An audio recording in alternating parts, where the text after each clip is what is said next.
Awkward talaga na trabaho namin. Ganun talaga. I've been in that, andun ako sa sitwasyon na before. That's why I try to be as supportive as possible na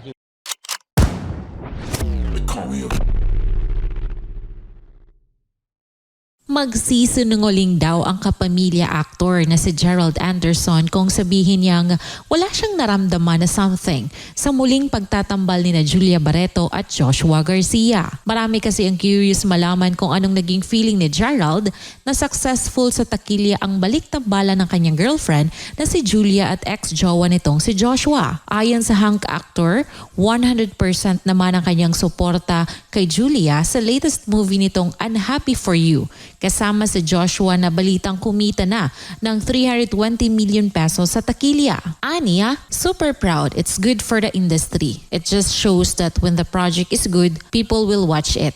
Ang pahayag ni Gerald sa ABS-CBN sa naganap na announcement ng bago niyang teleserye na Nobody. Nang matanong kung nakaramdam ba siya ng selos nang gawin ng Josh Leia ang kanilang reunion movie, nagpakatotoong aktor sa kanyang naging sagot. Anya, ganito lang yon. If walang feeling, siguro medyo weird yon. Tama? Sabi ko lang, parang ganon nature of work na din.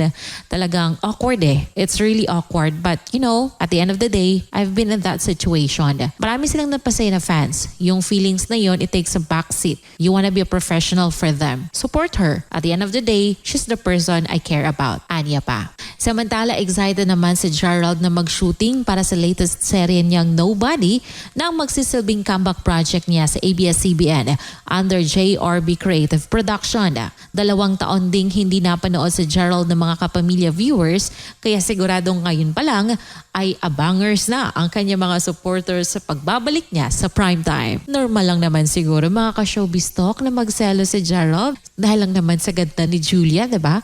At ex-jowa pa niya itong si Joshua Garcia. Ano sa tingin niyo mga ka-showbiz talk? I-comment niyo na yan sa ibaba.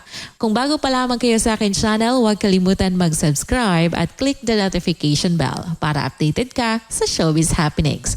Maraming salamat! Call me up.